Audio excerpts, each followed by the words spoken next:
जय हिंद प्यारे साथियों। स्वागत करता हूं अपने YouTube channel math classes by Pankaj sir में। दोस्तों, आज हम विशेष तौर पर उन कोचिंग के बारे में बात करना चाहते हैं जो कक्षा 1 से लेकर 5 तक चला रहे हैं या फिर चलाना चाह रहे हैं, ओपन करना चाह रहे हैं। तो आज हम बताने वाले हैं क्या कि 2024 में आपकी कोचिंग में बच्चों की संख्या निरंतर कैसे बढ़ेगी, क्या क्या आपको पढ़ाने पड़ेंगे, क्या आपको अच्छे से कवर करने पड़ेंगे। सारे चीज के बारे में आज एक छोटा सा वीडियो में हम आप लोग के पास डिस्कस करने वाले हैं। तो वीडियो के अंत तक बने रहिए। चैनल में नए होंगे तो चैनल को सब्सक्राइब कर लीजिए, और जो अभी तक हमारे ऐप को डाउनलोड नहीं किए हैं डिस्क्रिप्शन चेक कीजिए, या फिर आप प्ले स्टोर पर जाइए, सर्च कीजिए math classes by Pankaj sir और हमारे ऐप को डाउनलोड कीजिए। और आपको कोचिंग चलाने में कोई प्रकार की समस्या हो रही है तो वहाँ पे बहुत सारे पीडीएफ, आपको बहुत सारे लर्निंग मटेरियल हो गए, या बच्चों को जो पढ़ाइएगा, क्या पढ़ाना है क्या नहीं पढ़ाना है, कौन से बोर्ड से है, सारी चीज का मटेरियल अवेलेबल है। तो चलिए हम लोग टॉपिक को आगे बढ़ाते हैं और विशेष तौर से चर्चा करते हैं। सबसे पहला बात, जब हम लोग गांव में कोचिंग खोल देते हैं तो आपको एक छोटा सा ही बात हम बताना चाहते हैं। देखिए, जब हम लोग गांव में कोचिंग खोलते हैं, जो 1 to 5 के बच्चे हम लोग के पास रहते हैं, तो जोड़ घटाव गुना भागा भिन्न का जोड़, ये सब जब हम लोग अच्छे तरीके से सिखा देते हैं तो हम लोग के दिमाग में एक चीज चलने लगता है क्या कि अब हम बच्चों को क्या सिखाते हैं। उस अवस्था पर हम लोग क्या करने लगते हैं कि रिपीटेड चीज देने लगते हैं, कि भिन्न का जोड़ सिखा रहे थे तो फिर से भिन्न का जोड़ ही बच्चे को दे रहे हैं।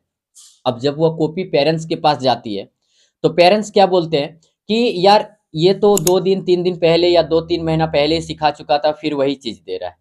या फिर आप क्या करते हैं कि चलो भाग सिखा रहे थे तो फिर भाग को ही रिपीट कर रहे हो।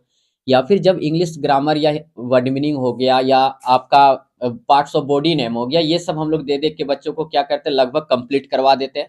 उसके बाद हम लोग को समझ में ही नहीं आना आता है कि अब पढ़ाए तो पढ़ाई क्या। तो दोस्तों, 2024 इस बार इतना मेहनत करेंगे, इतना मेहनत करेंगे कि आने वाला समय जो रहेगा आराम से चलेगी, एकदम इतना भीड़ रहेगा आपका कोचिंग में।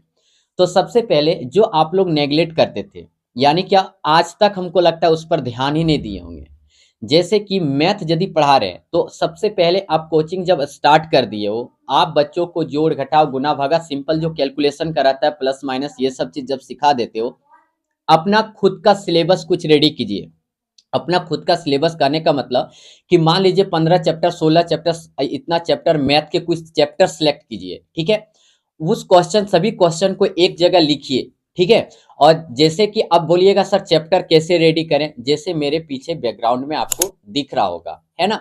जैसे जितने चैप्टर हम सिलेक्ट किए हैं, या फिर यूट्यूब पर आप देख रहे होंगे कि 1 to 5 के बच्चे या 5 तक के बच्चे को बेसिक मैथ कैसे पढ़ाएं, या वो क्लास जो हमारा चल रहा है, तो आप बैकग्राउंड में मेरा देख रहे हैं कि इतने सिलेबस को हमको सेट करना है, कम से कम इतने सिलेबस को। अब बहुत सारे लोगों का यह सवाल रहता है कि वर्ड प्रॉब्लम बच्चों को नहीं पढ़ाना है, लेकिन आप खुद सोच के देखो कि यदि बच्चे को वर्ड प्रॉब्लम आप सही से पढ़ाते हो, जैसे हमारे बैकग्राउंड में इस टाइप का, चलिए सरलीकरण का ये क्वेश्चन सिंपल आ गया, ठीक है। अब चलिए प्रतिशत चैप्टर उठा लेते हैं, ठीक है।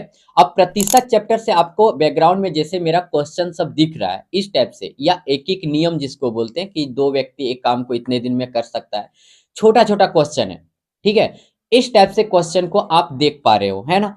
तो इस टाइप के क्वेश्चन को जब आप बच्चे को अच्छे से पढ़ाने के लिए शुरू कर देते हो ना, तो दिन के दिन आपको स्टार्टिंग में थोड़ी सी मेहनत करनी पड़ेगी, लेकिन आने वाला समय जो आपका रहेगा वो बहुत ही बेस्ट होने वाला है। क्योंकि वन टाइम आप जब सिलेबस कंप्लीट करवाओगे तो थोड़ी सी ऐसा लगेगा जैसे बच्चों का ऊपर से पार हो रहा है, यानी समझ में नहीं आ रहा है।